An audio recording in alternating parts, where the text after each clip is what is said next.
बात करेंगे योना 10:1-6। प्रभु यीशु लोगों को एक कहानी बताते हैं यहाँ पे।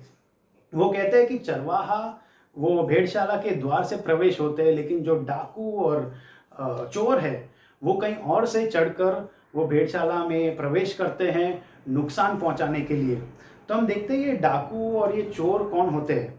चोर हमको पता है, जो रात को आता है अंधेरे में, जब किसी को पता नहीं है, अज्ञानता का फायदा उठाते हैं, अंधेरा का फायदा उठाते हैं, जब किसी को कुछ पता नहीं हो वो गुप्त रीत से आकर नष्ट करते हैं, नुकसान पहुंचाते हैं लोगों की। तो हम देखते हैं कि ये तरीके क्या होते हैं उनके, मे बी उनके प्रेरणा वाले शब्द होते हैं, लोगों को इंस्पिरेशन देते हैं, वाह वाह वाह इसकी बात तो हमको कितनी अच्छी तरह बोलता है, कितने अच्छा आदमी होगा, तो भरोसा पा लेते हैं। मे बी कुछ अच्छा करते हैं लोगों के लिए, कुछ अच्छा कुछ देते हैं, लेकिन फिर उनकी जो सीख है वो कुछ और ही है।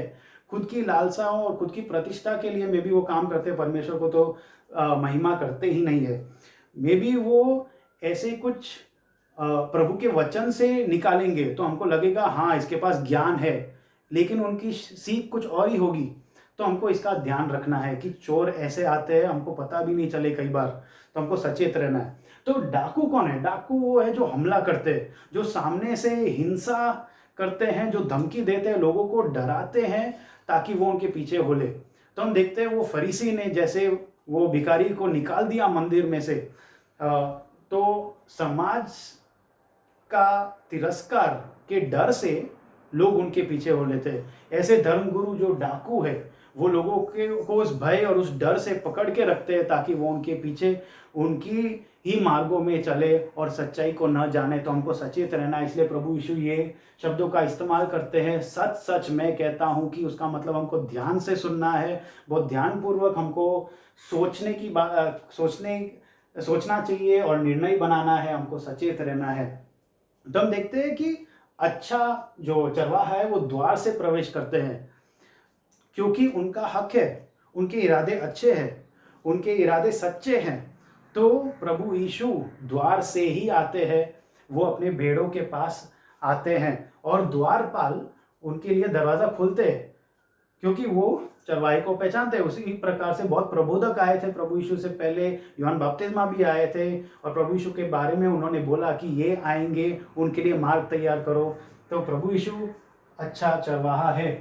तो हम देखते हैं कि भेड़शाला में बहुत सारे भेड़े होते हैं, अलग अलग चरवाहों के भेड़ होते हैं वहाँ पे, क्योंकि उस ज़माने में ऐसे अलग अलग चरवाहों के भेड़ एक ही जगह में रखते थे वो लोग।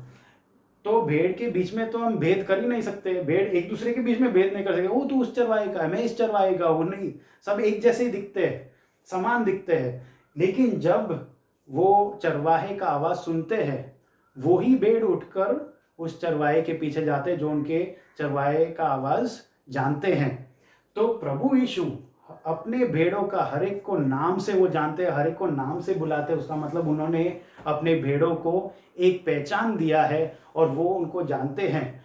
उसका मतलब ये है, इस दुनिया की अगर बात करें, बहुत सारे लोगों को भगवान बनाते हैं। वो सचिन तू क्रिकेट का भगवान है, मतलब उसको भगवान की पदवी दे दी, सारे लोग सचिन को तो जानते हैं लेकिन सचिन लोगों को नहीं जानते हैं। तो हम देखते हैं कि यहाँ पे उल्टा है, परमेश्वर प्रभु यीशु सबको जानते हैं, उनको नाम से जानते हैं, पहचान देते हैं सबको, इतना प्यार है उनको अपने भेड़ों से। फिर हम देखते हैं कि आवाज़ की पहचान होती है इन भेड़ों को। उसका मतलब क्या, हम प्रभु यीशु की आवाज़ से परिचित हैं, हम प्रभु का वचन पढ़ते हैं, उन पर मनन करते हैं, उनसे प्रार्थना करते हैं, उनसे बातचीत करते हैं। तो जब वो कुछ बोले कि ये सच है, ये गलत है, ये मेरे मार्ग है, ये मेरे नज़र में अच्छा है, तो हम उसके हिसाब से हम चलेंगे। क्या हम परिचित हैं उनकी आवाज़ से कि ये है परमेश्वर के मार्ग और उस प्रकार से चलते हैं? ये सोचने वाली बात है। हमको हमें उसका वचन पता चलना चाहिए, उनके वचन में से सब कुछ पढ़ना चाहिए हमको। फिर वो पीछे हो लेते हैं, उस पर पूरी तरह समर्पित है, पूरी तरह निर्भर है, क्योंकि भेड़ अपने आप उनको जहाँ जाना है वो उनको पता नहीं होता है। तो क्या पूरा भरोसा है प्रभु यीशु पे, तो उनके पीछे चलेंगे। और ये तो बहुत सरल निर्णय है, क्योंकि प्रभु यीशु उनके भेड़ों से इतना प्यार करते हैं कि वो उनके लिए मरा, उनके पापों के लिए वो बलिदान हुए।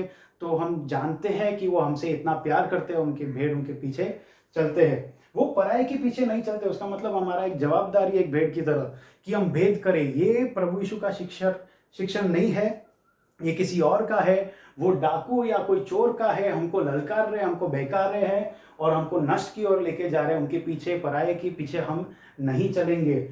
लेकिन हमारा चरवाहा सभी, हर एक भेड़ जो उसके है वो उसको सही जगह में पहुंचाएंगे। वो विश्वसनीय चरवाहा है, इसलिए हम उस पर भरोसा रख सकते हैं। क्यों ना हम सच्चे चरवाहा जो हमको भलाई की ओर लेके जाएंगे उस पर हम क्यों नहीं भरोसा रखें।